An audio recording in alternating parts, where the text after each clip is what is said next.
Great. Thank you so much, Anna, and great to be with you all here today. Patrick McDonnell, I'm the President and CEO here at Penn Future.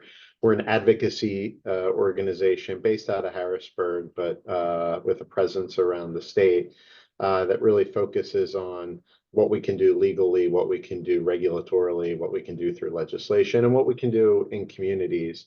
And before I came here a year and a half ago, I was with state government for 25 years, the last six of which I had the honor and privilege of serving as Secretary of Department of Environmental Protection. And this is a topic incredibly near and dear to my heart from my time with the department and my with Penn Future. The reality is when we talk about clean water, when we talk about food issues, agricultural issues more broadly, those things intersect on our farmlands in a way that everyone needs to have a better appreciation for. As I worked with farmers in my time at the department, I learned very quickly they were closest to the ground, saw what the impacts were, felt some of those impacts both positively and negatively, and that we as government really needed to step up and help ensure that they had the tools they needed to enable them to do all the things they were wanting to do in terms of land conservation, soil conservation, protecting those water resources. So very, very excited for today's discussion around Farm Bill and agricultural conservation. And I will turn it over to Katie Bloom.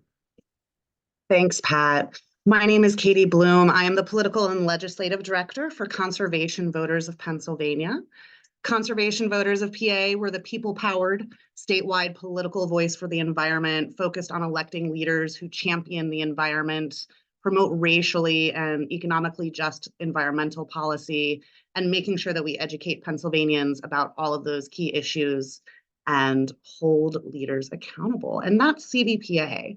But what I also want to do before we go into our very special guest is make sure that we recognize all of the wonderful co-sponsors who have joined us today.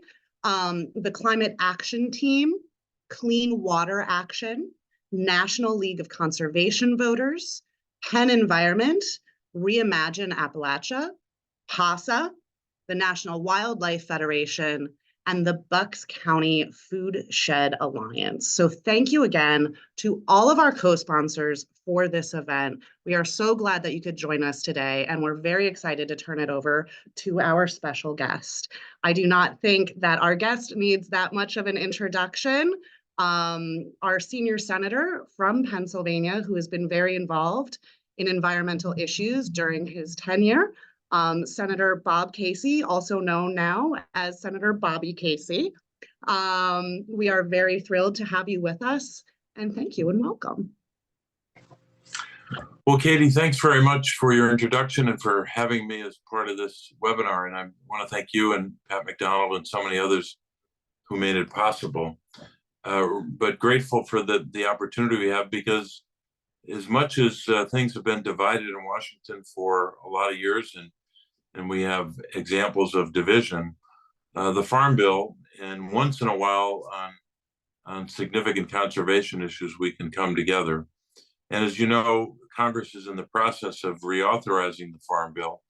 Like everything in Washington, it takes too damn long, but that's just the nature of where we are. For me, because I've been around a while, this is my fourth Farm Bill. Sometimes people age themselves by how many Farm Bills they've been through. But I've had the opportunity over those years to help craft elements of the Farm Bill as a senator from Pennsylvania. And I'm committed to working in a bipartisan manner to secure big wins for Pennsylvania for both agriculture and conservation. If I had to kind of broadly summarize priorities that I have, it would be as follows: ensuring that the bill reflects the diversity of our agricultural sector, obviously delivering direct economic development support to rural communities, which we need more of, and ensuring the final legislation responds to the unique challenges that both farmers and families across our state are facing. This means we got to build off the progress we made in the 2018 Farm Bill, as well as the historic investments that Democrats made in the Infrastructure Investment and Jobs Act that had some Republican support. It was all the Democrats and about 10% of congressional Republicans, but it was bipartisan. And also building on the success and the investments from the Inflation Reduction Act, which was, as you know, passed with only Democratic votes. Through that Inflation Reduction Act, we know as the IRA, we've been able to secure nearly $20 billion for USDA's conservation programs, including the Environmental Quality Incentives Program and the Regional Conservation Partnership Program. We've already seen some of these dollars be invested in Pennsylvania, helping to protect our natural landscapes and by helping to reforest former mine lands and protect critical watersheds. And yet there's so much more ahead of us to do. In the Farm Bill, in the last Farm Bill, we protected crop insurance, we strengthened the commodity safety net, and we made conservation programs more accessible. For this year's effort on the Farm Bill, we've got to do more to invest in our farmers and food banks, in combating hunger and supporting farmers' conservation efforts. We have to strengthen our agricultural market on the global stage, and so much more. I have at least several bills that I want to be included in the Farm Bill, and at least 3 of them are bipartisan bills. So that makes it more likely if you have bipartisan co-sponsorship. The first is the Rural Partnership and Prosperity Act of 2023, really exciting bill that will give rural communities a shot when they're seeking federal assistance in ways they haven't had up to this point in time. I'm working on that bill with Senator Deb Fischer of Nebraska, so that's exciting that we have bipartisan support. Also, the Rural Forest Markets Act, that's Senate Bill 3399, and that's with Senator Mike Braun of Indiana. So we'll be trying to make that part of the Farm Bill. And then the third one is with Senator Tim Scott of South Carolina, the Senior Nutrition Task Force Act of 2023. So that just gives you, and there's also a number of other bills that I have that have Democratic sponsorship only, but sometimes when you have a priority, you can include it in the Farm Bill even if it only has sponsorship from your party. I've also been proud to be fighting for improvements in the Conservation Reserve Enhancement Program and the Chesapeake Bay Partnership States Initiative, 2 programs that are vital to protecting the Chesapeake Bay watershed. I'm also fighting to strengthen the Conservation Stewardship Program to better serve small and mid-sized diversified farms, I should say, to ensure historically underserved populations have access to the so-called CSP, the Conservation Stewardship Program. So we've got a lot more work to do, obviously, to get the overall bill done and to get into inject some of my priorities and I think the priorities of our state. But we also have more to do to ensure our environmental health and natural landscapes are protected. I'm proud of the $20 billion from the IRA on conservation, and I'll fight to protect it from partisan threats. Now, it's a core tenet now of congressional Republicans to repeal all of the IRA, not little parts of it or not segments of it, all. So we have to do one thing on that, and that's to stop them. Not to sit down and try to talk about how they can gut the IRA. We just have to just stop them at all costs, and I plan to do that. So if you can help me with that, I'd appreciate it. We can use some allies in stopping them. There's times to talk and times to have bipartisan discussions and work on bills, as I made clear in my reference to the bills I have with Republicans. And then there are other times you just have to fight them tooth and nail to stop them. And that's what we're going to do in the IRA. Not only because of the conservation benefits, obviously, but because of the clean energy investments we can make to combat climate change. this IRA was our only shot as a nation for the next 50 years on climate. If that bill went down, we'd be in a world of hurt in terms of our responsibility to ourselves and future generations, and as well as our responsibility to the world.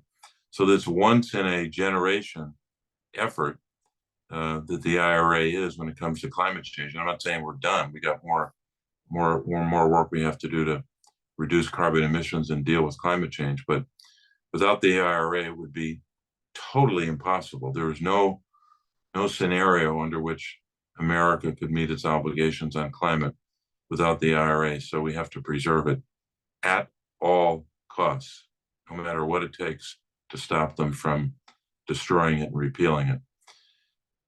I'd also wanted to mention, just by way of conclusion, because I know we have some questions, but the conservation isn't just a recent priority for all of you, and I know for people across our state.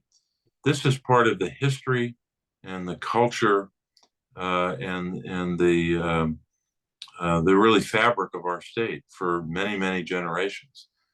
You can go back hundreds of years, but certainly decades, to talk about how Pennsylvania wrestled with this issue to finally have a breakthrough on the so-called Conservation Amendment in 1971, Article 1, Section 27, that people have a right to clean air, pure water, and to the preservation of the natural, scenic, historic, and aesthetic values of the environment, and how we are all trustees of our natural resources in Pennsylvania.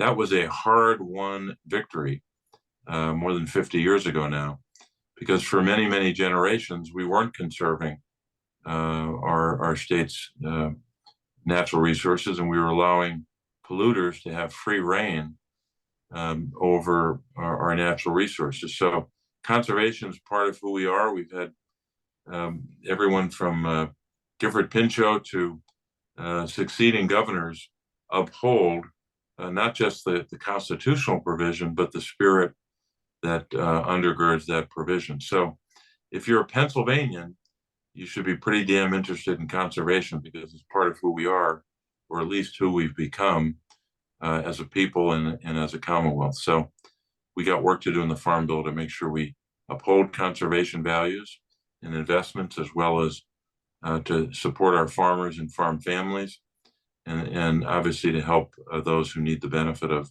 what those farmers produce, which is food and nutrition to keep them healthy and strong. So I'd love to take your questions. Yeah. Thank you so much, Senator. We really appreciate that information. Just so everybody knows, there are some questions coming into the Q&A function. We're not going to be able to address everything today, but we will do our best to follow up with the people who are submitting questions, and we'll be also working with our other panelists later in this webinar. So the first question for the Senator just asks, why should people who aren't farmers care about the Farm Bill and climate smart agriculture? Well, I think for a couple of big reasons. Number one is the Farm Bill is the most important nutrition opportunity we have as a federal government, and obviously the nutrition segments of the Farm Bill are consequential in the lives of American families. Again, this is an area where you often have fights about cutting into those programs. The SNAP program is always a target of many in Washington. So once again, on those fights, we have to stop them from cutting SNAP or cutting back on nutrition. So just nutrition alone, if that's all you cared about, you should really care about the Farm Bill. But also and I think we underemphasize this or underappreciate this, but the role that farmers play in conservation, the role that farmers play in combating climate change, the role that farmers play in upholding our constitutional provision about clean water. Farmers have a huge impact on improving soil health and cleaning up streams and tributaries, boosting water quality, and maintaining our Commonwealth forests. We still have a huge advantage because we still have so many acres, so many square miles of forest in Pennsylvania. I mentioned the importance of farmers to our food system. That's critically important. So if you care about any of those priorities, whether it's rivers or forests or wildlife or nutrition or so much else or climate change, you should care about the Farm Bill. With all due respect. Good afternoon, Senator. I have a question from Michael, and he asks, historically, small farmers and farmers of color have not gotten fair access to agricultural conservation programs. What can Congress and USDA do to help ensure there is more equitable access? Well, one is to continue to support, as I mentioned earlier, the Conservation Stewardship Program, so-called CSP. That's a program that, as you all know, that helps existing conservation efforts while also strengthening businesses. It can help farmers improve crop yields, which is obviously central to the life and the work of a farmer, improve grazing conditions, or otherwise improve conditions on your land. There are too many examples, unfortunately, over the years of flawed environmental policy that overburden low-income communities and communities of color. I think the environmental justice provisions that are a lot of those elements are in the Inflation Reduction Act, which were really historic commitments to environmental justice we've never seen before. But there's also so-called EJ money in the infrastructure bill as well. So the combination of those opportunities, where we're finally saying that if you live in a low-income community, we're not just focused on directing help to your family in terms of your income or in terms of your economic viability as a family, but we're also going to help what surrounds you, the environment, the soil in your community, the air in your community, the water in your community, the lead in so much in our older communities, the lead that's been so devastating for children across the board. So we're finally at the point that we've never reached before, at least in terms of the federal government, making a full commitment to environmental justice. Now, the key is to this is in the implementation, and that's one of the things that we continue to monitor, as we do always. It's great to pass a bill, it's great to have appropriations, but it's critically important that we focus on implementing and making successful those environmental justice initiatives. But communities of color have suffered tremendously, both in the context of urban areas where we weren't focused on environmental justice, or in the context of that family in a community of color who wanted to be part of the agricultural landscape or be part of the strength of our farming community. So we've got more to do to make sure that we leverage these new opportunities. Thank you, Senator. And I know that you have a very tight schedule today, so we're just going to do one more question.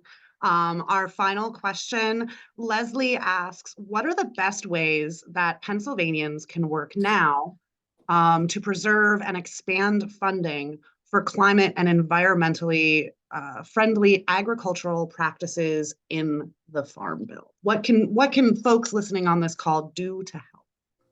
Well, part of it is what people are doing just today, what you're doing already, by staying engaged and not just learning about, but then amplifying how important these issues are in your communities. And that community can be within your own family or neighborhood. It obviously can be within the community within which you work, and beyond that, in all different circles that people operate. I think in an election year, it's especially significant because there are more opportunities. People are paying closer attention to issues. They're more aware of debates about issues. They're more aware of what is at stake. And I think it's a unique time. Sometimes when there's not an election, people are a little more detached. I think you have their attention. And so I think there are opportunities to not just make the case within your own community, but as you made reference to, Katie, earlier, holding your elected officials accountable at all levels, saying, what are you doing about conservation? What are you doing about helping our farm families? What are you doing about nutrition or climate change or so many other priorities? So making the case to your elected officials is critically important, and I know I feel that heat of accountability that my constituents impose upon me, and rightfully so. And that's critically important that we recognize that. Just an example, I introduced a bill called the Farmer-Driven Conservation Act, which is a bill to help us collect data on the outcomes of farmers' conservation efforts. Because sometimes, as I said, farmers are involved in conservation, and yet a lot of people may not know about it. We have to collect data on how farmers are playing such a significant role. But I think that's just an example of how we can preserve some of the information about what farmers are doing.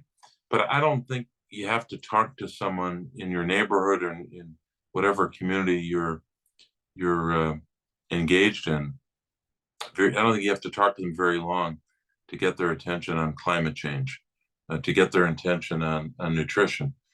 I think people know what's at stake in those issues, but I think there's still a huge knowledge gap about what's happened over the last couple of years. In fact, a lot of the polling and focus group data from, we've been hearing now for months is people know very, very little about the Inflation Reduction Act. They may know very little about the Farm Bill as well. And that's part of our task, is to make sure that we become, in a sense, evangelists for those issues or those bills, because the more people know, the more they will have a stake in what we're trying to do with the Farm Bill. But the more people more information that they know, it also gives them a sense that initiatives or public policy that are enacted by the federal government can make a difference. I think there's a kind of despair across the country that nothing works, that Washington never works, and we tend to, on a frequent basis, give them evidence of that. We have these crazy appropriation bills every couple of weeks and continuing resolutions. I get that we haven't put our best foot forward as a government sometimes, as a Congress. But I think what's often missed, because of the chaos and the division, is covered and amplified in the news. When things are working, like the Inflation Reduction Act or environmental justice policies, or when the Farm Bill goes into effect and making a difference in people's lives, not just in the lives of farmers, but in the lives of families that are fed because of the Farm Bill, I think we don't amplify and put a spotlight on what does work. So we have to figure out more ways to highlight what works, even as we're mindful of the frustrations that people often attach to lack of action by the federal government. So it's that difficult balance we have to strike between being honest about breakdowns, but being more forward-leaning on what is working. Thank you so much for your time, Senator. We greatly appreciate you spending this time with us today and helping to talk to a whole bunch of people from across the state about the importance of the Farm Bill and climate-smart agriculture.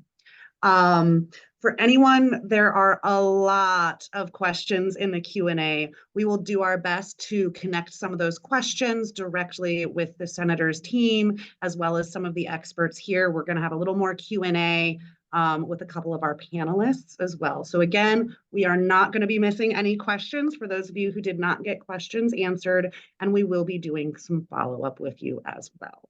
So we'll keep you posted on that. So Senator, again, thank you so much for spending this time with us. We are going to do a pretty, oh, yep, thank you. Thank you. We are going to turn it over now to Nick. He is the owner at Wyncote Farms. Nick has a special story and a video that we will be sharing with all of you here to tie in some of the importance of communities engaging in the Farm Bill. Nick, I'm going to turn it over to you. Thank you very much, Katie. Yeah, so my name is Nick Lodice. I am actually just a head farmer here for Wincode Academy, which is a small school in Cheltenham in Elkins Park.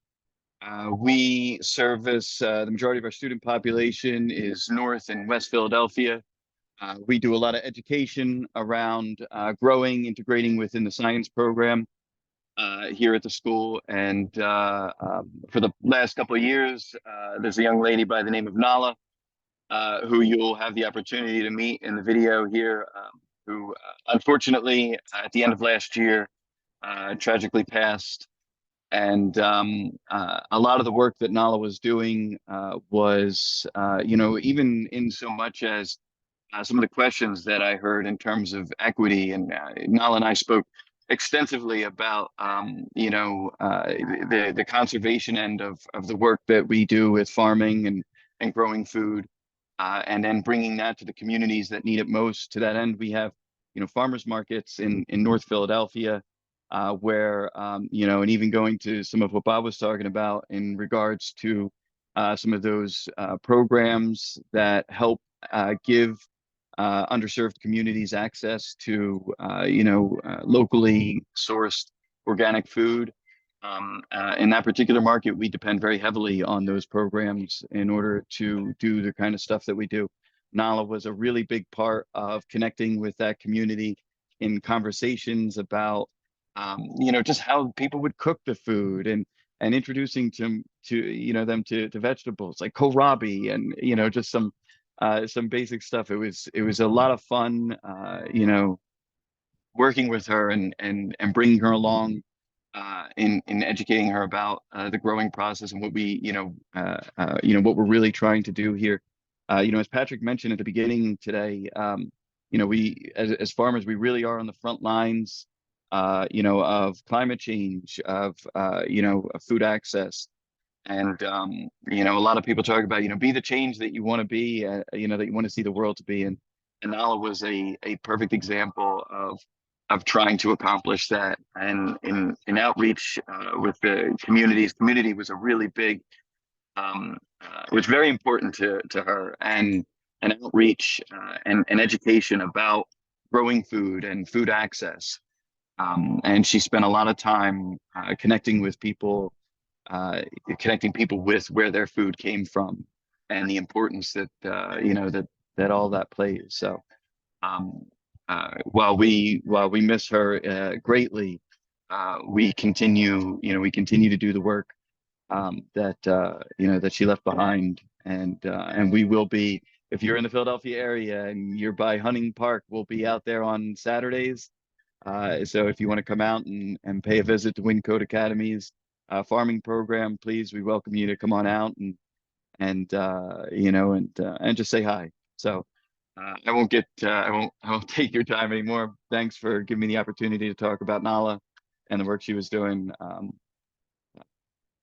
And I'll leave it at that. Nick, thank you so much. We were so thrilled to be connected to Nala. And I'm going to let our team here on the back end share a video.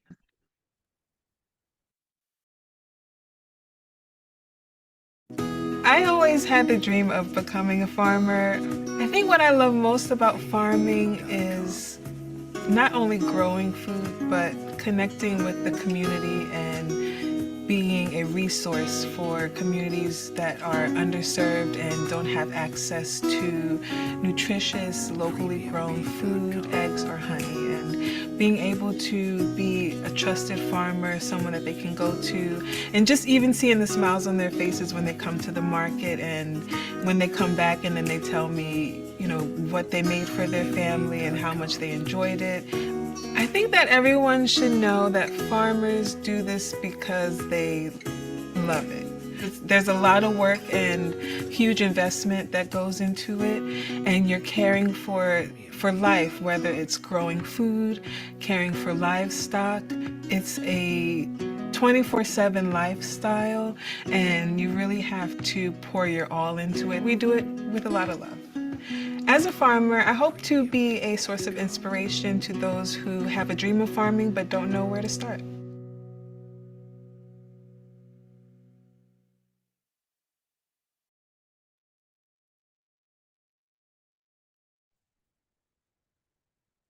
So for those of you who missed it, again, as Nick said, Nala had tragically passed away towards the end of next year, but Nala was very passionate about supporting farmers and communities. And part of that, frankly, is passing a fully funded farm bill so that farmers across Pennsylvania are fully supported to follow their passions and devote themselves to sustainably providing for all of us. As Nala mentioned in the video, it's an investment, and those who are feeding our nation deserve to be supported to sustainably farm for years to come. So our next speaker, and actually speakers, are going to really kind of focus on some of those details of the Farm Bill.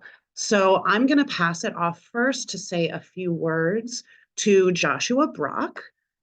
Joshua owns a farm up in north central Pennsylvania. He has previously worked with PCO Certified Organic. He works for PASA, Pennsylvania Sustainable Agriculture right now, and has also held a number of positions within the Penns Valley Conservation Association. So I'm going to pass it over to Joshua. Great, Katie. Thanks so much. I appreciate it. Thanks to everyone for being here. Really honored to be part of this, such a incredible group of people. It's glad to be here. So I'm wearing two hats today. First, as part of an employee of PASA, PASA Sustainable Agriculture, and as a research data technology specialist. I have an opportunity to work with a variety of farmers, not just in Pennsylvania, but through the Mid-Atlantic. So very proud of that. And one of the large things we're taking part of is a Climate Smart initiative, which you can find more about on our website, climatesmart.org specifically. We have some information there, which will give you some information. But the other reason I was asked to speak today was specifically in regards to our farm, which, as Katie had mentioned, is in St. Mary's up in Elk County, so up in the PA Wilds region of the state. And we grow hops, and we have been growing hops since 2016. We started in 2012. But we've been growing hops since 2016, and we grow them in a certified naturally organic system. So we follow the organic rules. It's just in a more of a farmer-based style as opposed to the larger NOP style. You can slide to the next slide there, please. Yeah, so they just wanted me to touch a little bit on some of the programs that we've been able to take advantage of that revolve around conservation initiatives, and it's benefited our farm greatly. We wouldn't have been able to get to the point where we are today without these programs. So I just wanted to touch on a few. In 2012, we had put up a high tunnel via NRCS, the National Resources Conservation Services. In 2013, in 2014, we followed up with an irrigation water management plan that was part of a first step for a larger grant we got in 2021.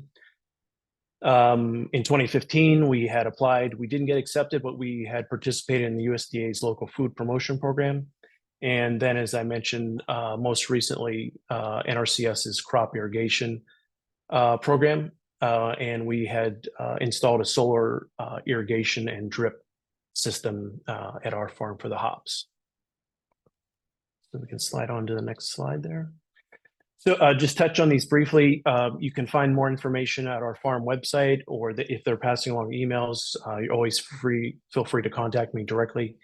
And I'm happy to go into greater lengths on all these. So in 2012, 2013, we had applied for it and got accepted for a high tunnel. At that point, we were looking to do vegetable production, and had applied, went through the process with our local agents, which are actually based out of DuBois, about a 45-minute drive from town. Very involved, got us going, and we had put up the entire structure ourselves, and unfortunately, about 2 months later, it was destroyed in a rather freak ice storm. So we didn't get to take advantage of that that initiative, but it was actually kind of a blessing in disguise because it moved us into hops production. So that was the first foray into sustainable ag practices there at the farm. And jumping to the next one. So the irrigation water management plan, we knew that we needed to have irrigation at the farm. Hops are a very water intensive crop. And even though a lot of us who live in Pennsylvania think we get a lot of rain here, which we do, it's really not enough to have hops grow in a really thriving environment. So because we knew we wanted to have an irrigation system, the first step in that, which our NRCS agents guided us through, was developing an irrigation water management plan. And they put us in touch with the contractor, came out, did a soil assessment, took into account everything we were looking to do, not just with hops, but some of the other crops we were looking for at that point, and really did a thorough assessment and helped lay the groundwork for what would be the next stage of the solar irrigation plan. So that was done back in 2014, and that was a great stepping stone for us. The next one, which I won't dive too deeply into, was a USDA program. Some of you may be familiar with the Local Food Promotion Program. We had applied to, we were seeking funding for hops processing equipment and a side service that we were looking to get involved with. We did not get accepted for that one, but it was kind of in the play of the number of things we're looking to do with the farm. So I just wanted to give a brief mention of that. And if you're interested, you can go to the USDA site to find out more about that program. The last one, which I just wanted to really touch on, was the most recent one, which was our cropland irrigation system. So as I'd mentioned, we were looking to have irrigation at the farm. Long story short is the farm is rather spread out. So where our larger hop yard is located is very far from the barn. We're not able to run water up there easily. So we approached NRCS and our agent. They walked us through the process. We had our irrigation water management plan in hand. And so we were following the basic steps of that. But we were able to get funding to install a pump we had put in 2 water wells previously, and we were able to tie in a pump to one of those wells. And because we could not run power to it, we ended up using a solar system to power it. It pumps water up to a holding tank in the bottom right-hand corner. You can see that, which stores the water.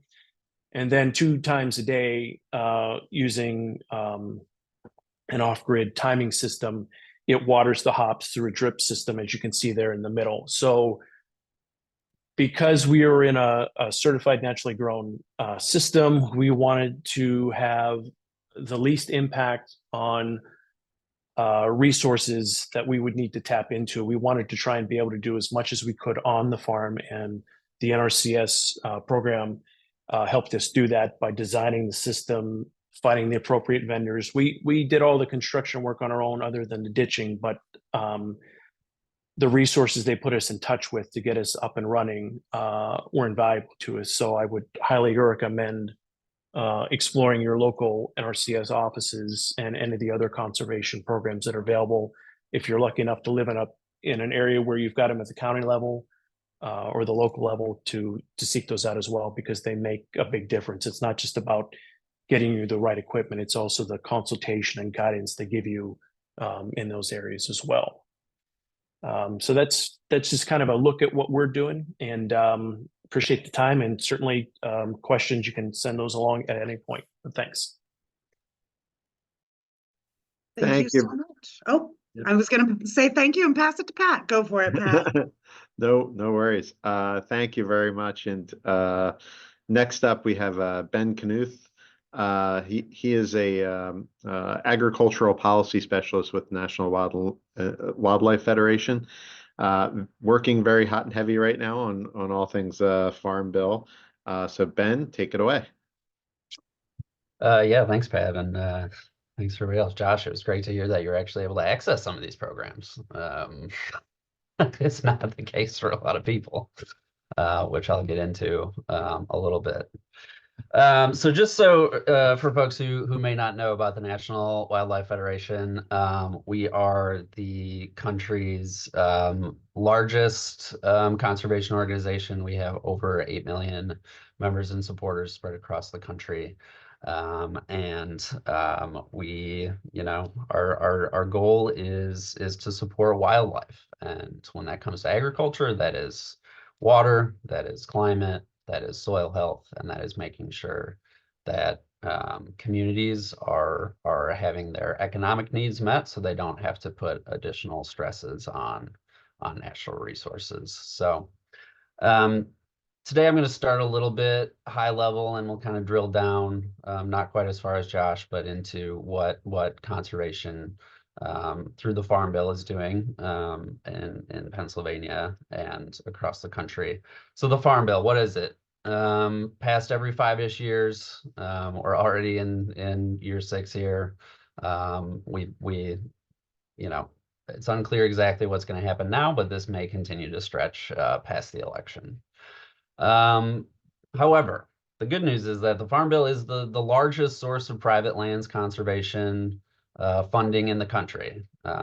Over 60% of the contiguous US is privately owned, and about $6 billion is allocated annually through NRCS and FSA for the Conservation Reserve Program, and some other ones kind of spread across USDA. The other good news is, as Senator Casey mentioned, the Inflation Reduction Act invested a historic $20 billion for conservation to help meet some of the environmental needs that we've been kind of alluding to throughout this whole presentation. Next slide, please. So this is a rough breakdown of where Inflation Reduction Act money is going. I'm going to be focusing primarily on those top 3 bullets there: the ag conservation programs, conservation technical assistance, and GHG quantification to figure out what conservation practices are actually doing in terms of the climate. But there's also a lot of money included for forestry work, which has been underfunded for decades, really. The Bureau of Reclamation got a bunch of money to help deal with drought, particularly in the western part of the country. Some biofuels infrastructure, some public land resilience, and then a very important $3.1 billion for distressed borrowers. I don't think there was quite enough money, but it is certainly USDA trying to do the right thing to the extent that Congress allows them to. Next slide, please.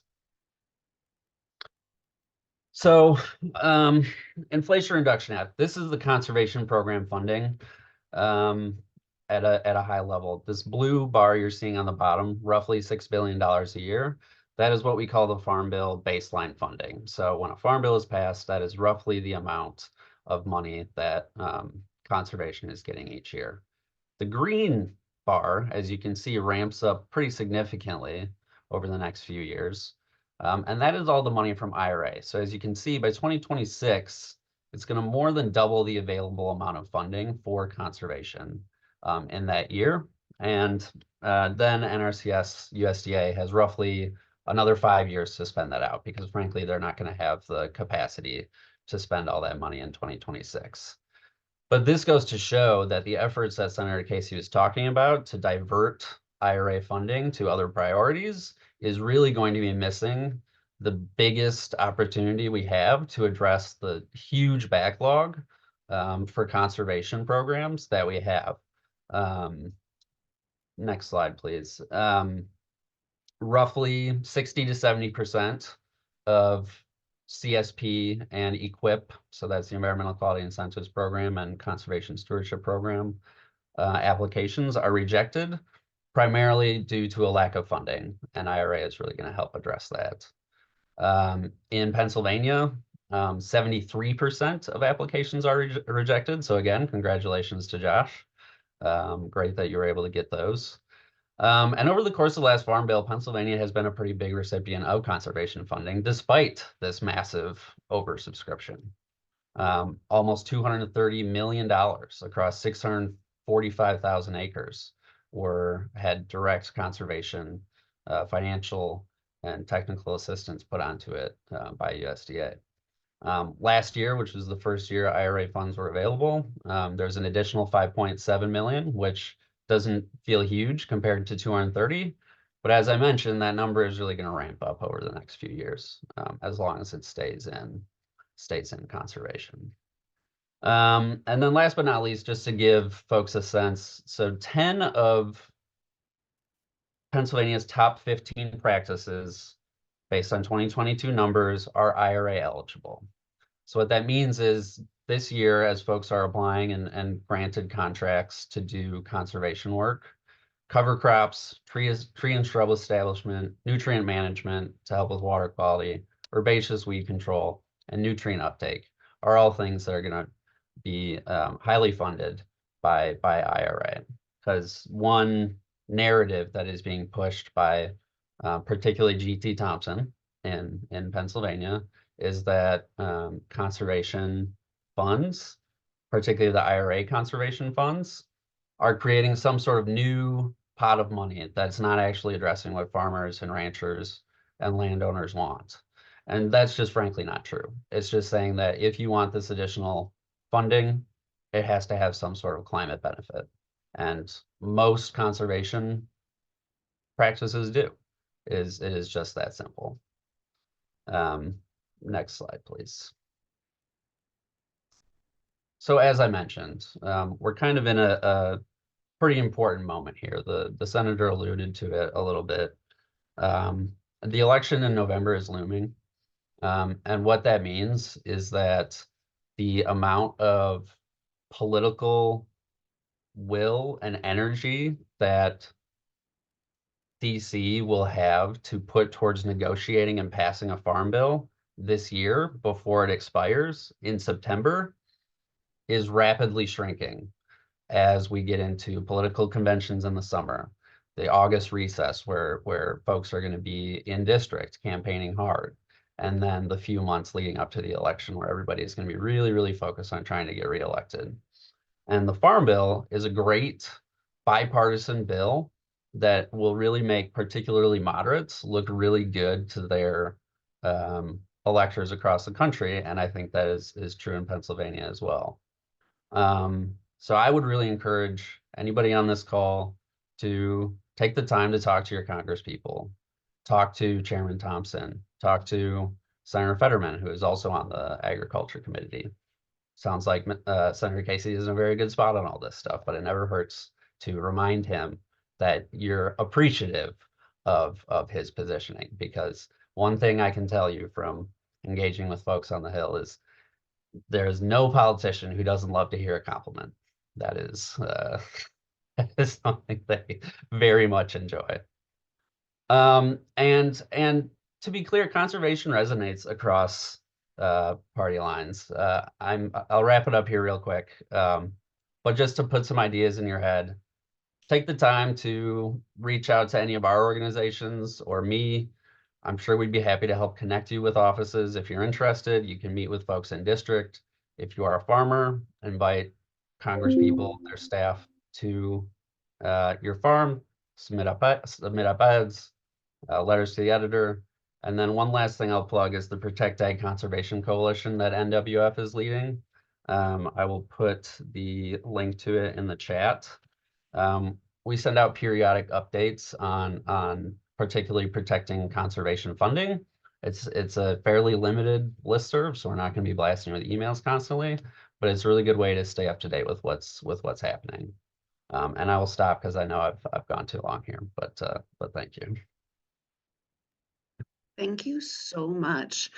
And holy cow, we have had questions coming in this entire time, and we 100% have way too many for the length of time of this webinar.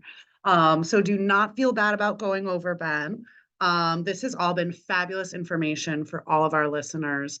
I do want to hit on a couple of questions here. And this might be, Joshua, this might be a little more for you. And again, you two can split this out. A lot is changing for farmers, and a lot of the traditional land grant universities have also had many programs cut back.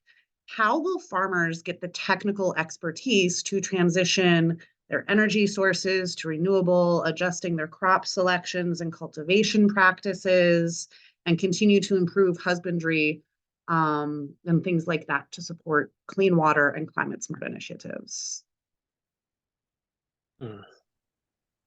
Wow, that's a great question. And well, I would just say from our experience on that topic of land grant, Penn State actually has been very incredibly helpful to us the last 2 years, particularly most recently with two projects at the farm, re-engineering two pieces of equipment we have. It was kind of a win-win where we needed a harvester and our drying equipment vastly improved for the scale that we're moving to, and they had ag sci students who have project that they needed to work on. So Penn State, particularly Penn State Technical Assistance Program, Penn TAP, was a great resource that we stumbled upon, and the folks there have been very helpful, putting us in connection with the right folks. So I would say, even though some funding has been moved around or cut in some instances, you really just have to do a lot of digging to find the right people to speak with, because once you get hooked up with the right people, believe me, they're more than happy to help you head in the right direction. So that's just from our personal experience.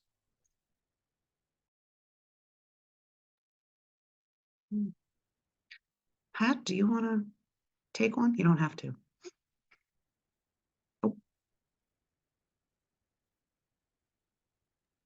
Sorry. Just There we trying go. to come off mute.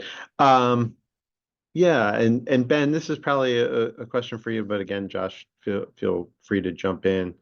And this came up through the conversation that there's a desire by some to take that extra IRA money, put it into instead of conservation funds, put it into some more traditional other parts of the Farm Bill. Just how do you see that conversation as it stands now? And what are the odds of us keeping that money kind of in the conservation realm? Yeah, it's a good question.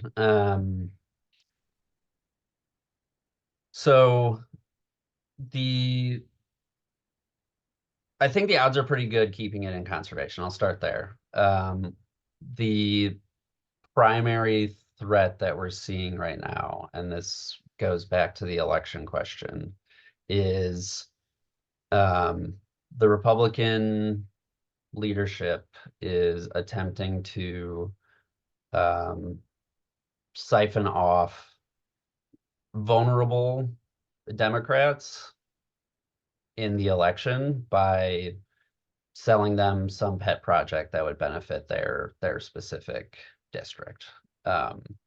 To date, they have not been successful doing that, and in fact, the line is getting harder from the Democrats on the House Ag Committee in particular. They about a month ago released a letter to G.T. Thompson with every Democratic member of the Ag Committee saying, don't cut IRA, don't cut nutrition.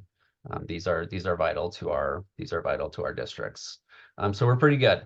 But that being said, it doesn't mean we get to be complacent about it.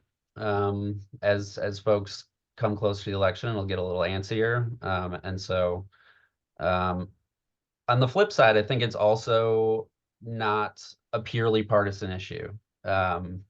Conservation really does resonate across the aisle. I mean, I've had very positive conversations with Republicans who understand what IRA is doing for their district.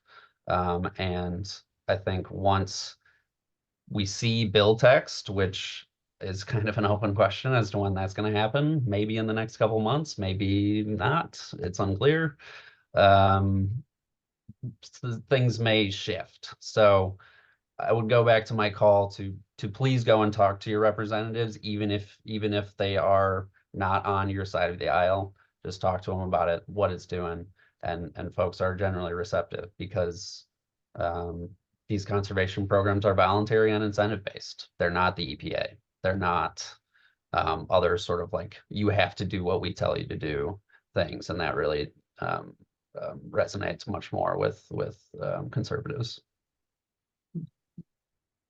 We have a couple different questions, from Catherine to Lisa and Laura, about smaller farmers, smaller urban farmers, local groups, it seems that some folks are having trouble finding resources to access programs that they could, potentially really do some great work with. And this kind of goes to some of what I think Joshua was pointing out too, but are there any really solid resources out there that we can maybe point our organization's membership to who have these questions to say, hey, over here, if you are looking at organic farming, if you are looking at urban farming, if you're looking at preserving wetlands on your property, where are some good clearinghouses of information for all of this?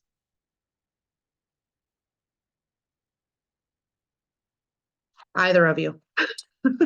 I'll just, well, not to toot our own home, but I would certainly say PASA, pasafarming.org, where we are kind of a conduit to a lot of organizations, again, not just through the state, but now kind of expanding towards the Mid-Atlantic and along the Eastern Seaboard, that we can, if we don't have the programs ourselves, we can certainly direct you to a local resource. I mean, we have people spread throughout the Commonwealth that are very familiar with the needs of farmers. And if there's a certain program you're looking for, we can probably direct you to there. If you're, in our case in L County, extension offices are quite a bit smaller than, say, in Pittsburgh and Lancaster and Philly.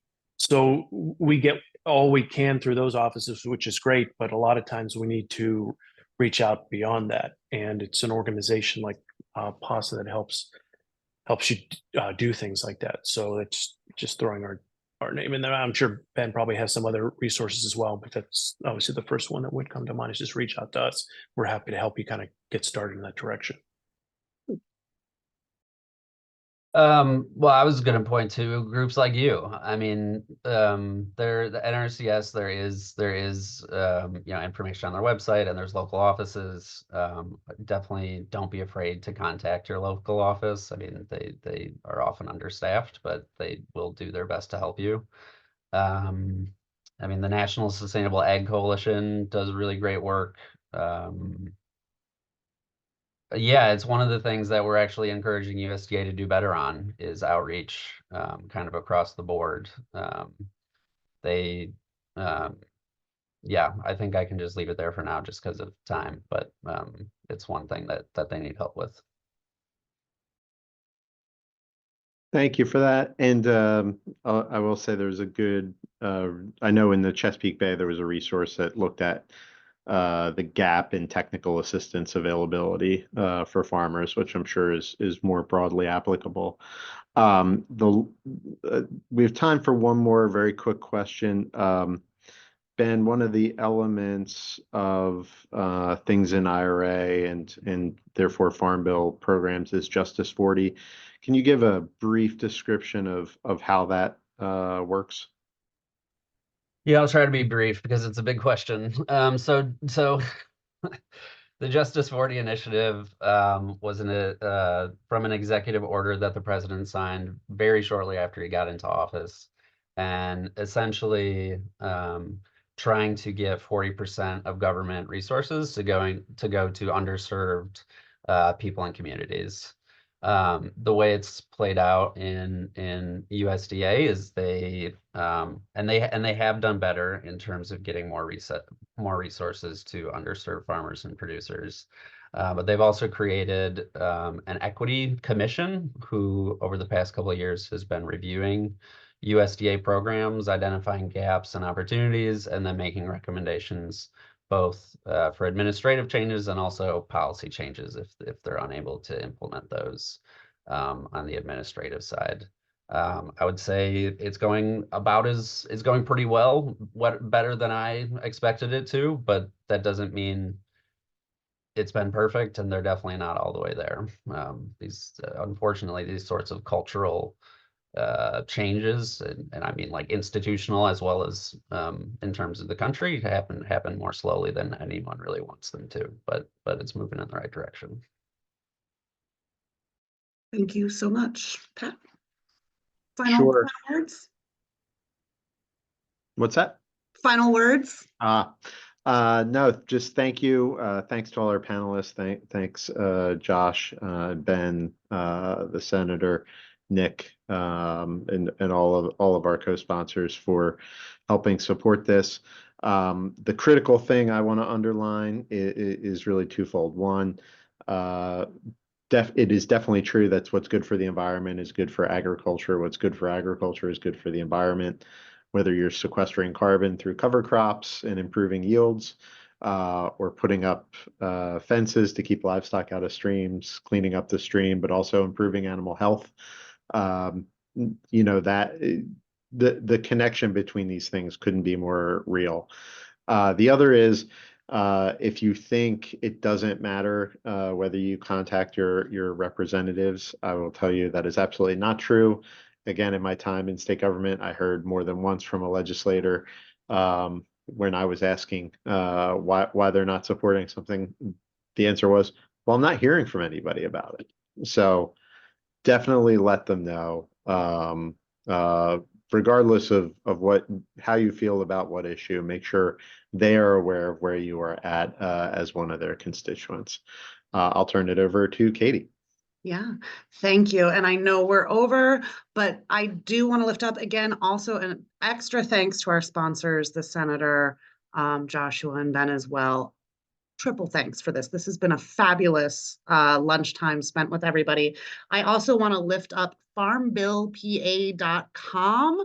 You can check out some more information about Farm Bill advocacy, what folks in Pennsylvania can do. And we're always happy to send folks to that site and connect folks with points to start reaching out to elected officials, etc. So again, thank you all so much for joining us today.